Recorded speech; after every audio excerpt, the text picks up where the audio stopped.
మాటలు చెప్పిపోతా. అంజనేమో మధ్యలో తీసుకొచ్చి మీ ముఖం చూపిస్తా అని చెప్తాడు.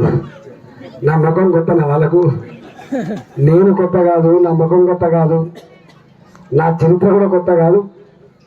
కాకపోతే అప్పుడప్పుడు ఇళ్ళల్లో కూర్చొని టీవీలలో కనపడుతున్నప్పుడు ఈ మావాడే మా బిడ్డ అని చెప్పి మాత్రం గర్వంగా పిల్లలు కావచ్చు. అయితే ఒక్క మాటకు నేను అభ్యంతరం పెడుతున్నా. అన్నిట్లో వెనుకబడ్డాం, అన్నిట్లో వెనుకబడ్డాం. మనం కొన్నిట్లో వెనుకబడతాం, కొన్నిట్లో ముందుంటాం. సాహసానికి మారిపోయారు మనం, ధైర్యానికి మారిపోయారు మనం. ఆపదలో ఉన్న వాళ్ళను ఆదుకోవడంలో ముందుండే బిడ్డలకు మనం గుర్తుపెట్టుకోవాలి. ఎవరికన్నా ఏమైనా జరిగితే చూసిపోవడం కాదు, మనం చేసిపోవడం మనం గుర్తుపెట్టుకోవాలి. అందుకని అన్నిట్లో వెనుకబడ్డమని ఆత్మనిర్భర భావంతో బతకకండి, అన్నిట్లో ముందుంటామనేటువంటి ఆత్మవిశ్వాసంతో బతకమని చెప్పి కోరుతున్నాను. పుట్టగానే ఎవరికి సంపద రాదు, పుట్టగానే ఎవరికి విద్య రాదు, పుట్టగానే ఎవరికి అధికారం రాదు. అది పైరవి చేస్తే వచ్చేది కాదు, కొట్లాడి గుంజుకుంటా వచ్చేది. కొట్లాడి గుంజుకుంటామని సాహసం ఉండాలని కోరుకుంటాను. ఇవాళ 20 ఏళ్ళుగా నా చరిత్ర మీ కళ్ళ ముందు కదలాడుతుంది. తెలంగాణ ఉద్యమ బిడ్డగా, ఒక శాసనసభ్యుడిగా, కష్టకాలంలో, తెలంగాణ ఉద్యమ కష్టకాలంలో అసెంబ్లీలో ఆ నాయకుడిగా, ఒక మామూలు కుటుంబంలో పుట్టినప్పటికి కూడా ఒక ఆర్థిక మంత్రిగా, మళ్ళీ మనిషిని ఎప్పుడు గుర్తుపట్టుకుంటాం? మనిషి గొప్పడా, చిన్నోడా, తక్కువడా అని ఎప్పుడు గుర్తొస్తుంది? సందర్భం వచ్చినప్పుడే గుర్తొస్తుంది.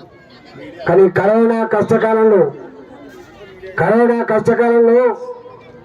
ఎక్కడికక్కడ భయపడి ఇళ్లలో ఉంటే నాలాంటి మాత్రం నేను దీనికి క్యాపిటల్ని, దీనికి మందు లేదు, దీనికి మాకు లేదు, దీనికి ధైర్యమే మంది అని చెప్పి ధైర్యాన్ని నిరూపించే బిడ్డలు లేదు. ఇవాళ అన్ని బాధ్యతలు నిర్వహించి ఎవరికి మచ్చ తీయకుండా, పార్టీ కూడా మచ్చ తీయకుండా, నమ్ముకున్న నాయకుడికి కూడా మచ్చ లేకుండా నేను విధులు నిర్వహిస్తే మరి ఎందుకు ఎదుగుతున్నాడనా, ముందుకు పోతున్నాడనా, మరి సభలో కూడా అందరూ మెచ్చుకుంటున్నారో తెలియదు. కానీ ఒక ఈర్ష్య భావంతో, ఒక దుర్మార్గమైన ఆలోచనతో బయటికి పంపించింది. నన్ను బయటికి పంపించినాడు. నేను 2 మాటలు చెప్పినా, అరే భయపడే కులం కాదు నాదని చెప్పి గుర్తుపెట్టుకోండి.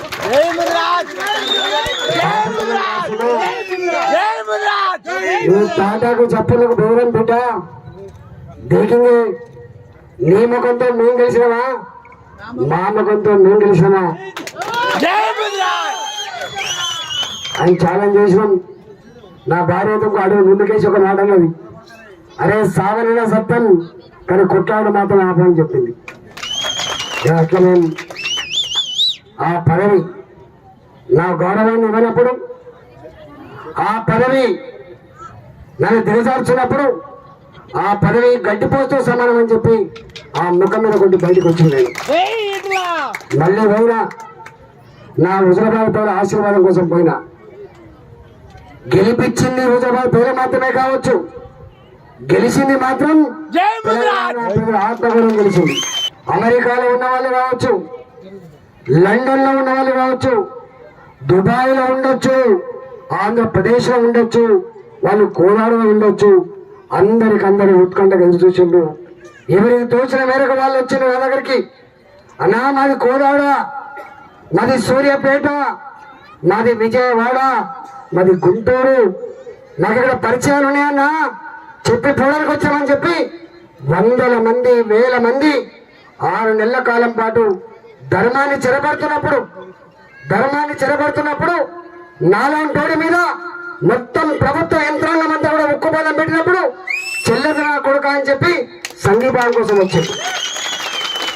ఆనాడు గెలిచింది తెలంగాణ ప్రజల ఆత్మ గౌరవం గెలిచింది. ఇవాళ మళ్ళీ ఒక మాట ఇచ్చిపోతున్నా, ఎందుకంటే మీటింగ్ ఉంది, మీరు ఎలా అనుకోకుండా మళ్ళీ ఒక మాట ఇచ్చిపోతున్నా. ఎప్పుడు కూడా మచ్చ తేను మీకు, మచ్చ తేను మీకు.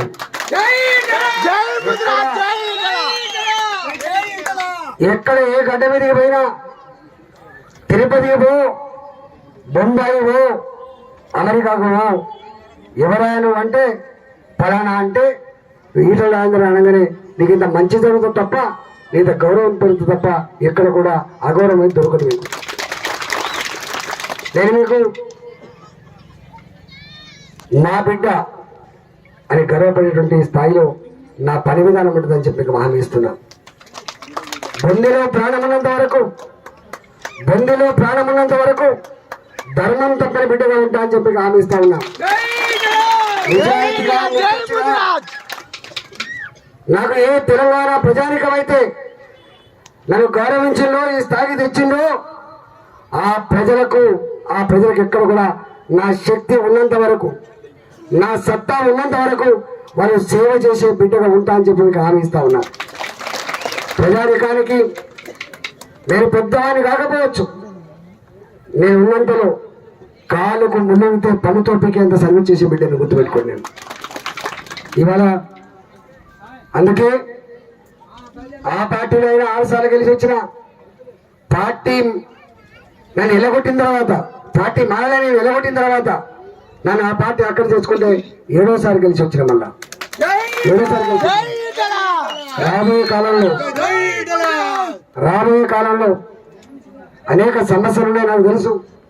నేను వచ్చిన తర్వాత చాలా మంది తెలియదు, వడ్డిచ్చేవాడు మనవాడైతే బంతిలో ఎక్కడ కూర్చున్నా ఇంత లాభం జరుగుతున్నట్టుగా నేను కొంత ప్రయత్నం చేసిన. నన్ను దిష్టిబొమ్మ తగలబెట్టిన వాళ్ళు ఉండొచ్చు, ఈయన వాళ్ళకే చేస్తారని చెప్పి ఉండొచ్చు.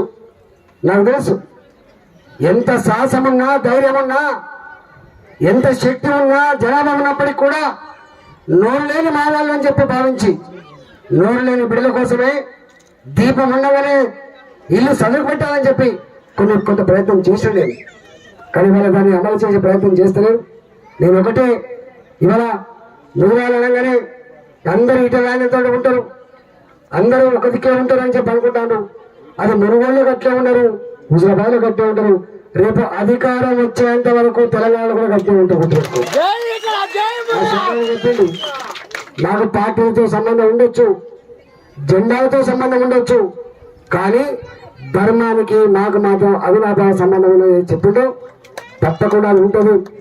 మీకు అతి త్వరలోనే మా అందరూ పెద్దలతో మాట్లాడతా, నేను మళ్ళీ వచ్చే ప్రయత్నం చేస్తా. దయచేసి మిమ్మల్ని ఒకటే కోరుతున్నా, ఐక్యంగా ఉండండి, ఐక్యంగా ఉండండి. ఉన్నంతలో సాయం చేసే ప్రయత్నం చేయండి, ఉన్నంతలో ఎదిగే ప్రయత్నం చేయండి. ఆత్మీయత భావంతో బతకండి అని చెప్పి మేము కోరుకుంటూ, ఇవాళ ఈ పండుగ, ఈ వనభోజనాల సందర్భంగా అందరూ కూడా కలిసిమెలిసి మళ్ళీ ఒకసారి మళ్ళీ వచ్చే సంవత్సరాలకు ప్రతినిపడాలని చెప్పి కోరుకుంటున్నాం. రాబోయే కాలంలో మళ్ళీ కొంత ఎక్కువ టైంతో వస్తా అని చెప్పి మీకు హామీ ఇస్తూ, నిర్వాహకులు గొప్ప నిర్వహించిన నిర్వాహకులకు ఇక అతి తక్కువ కాలంలో ఒక పట్టణానికి పరిమితమైనటువంటి ఈ వనభోజనాల కార్యక్రమాన్ని నియోజకవర్గం మొత్తం విస్తరించి ఐక్యతను చాటి ధైర్యం కలిగించినటువంటి కమిటీ అందరూ కూడా పేరు పైన నమస్కరిస్తూ సెలవు తీసుకున్న. జై తెలంగాణ.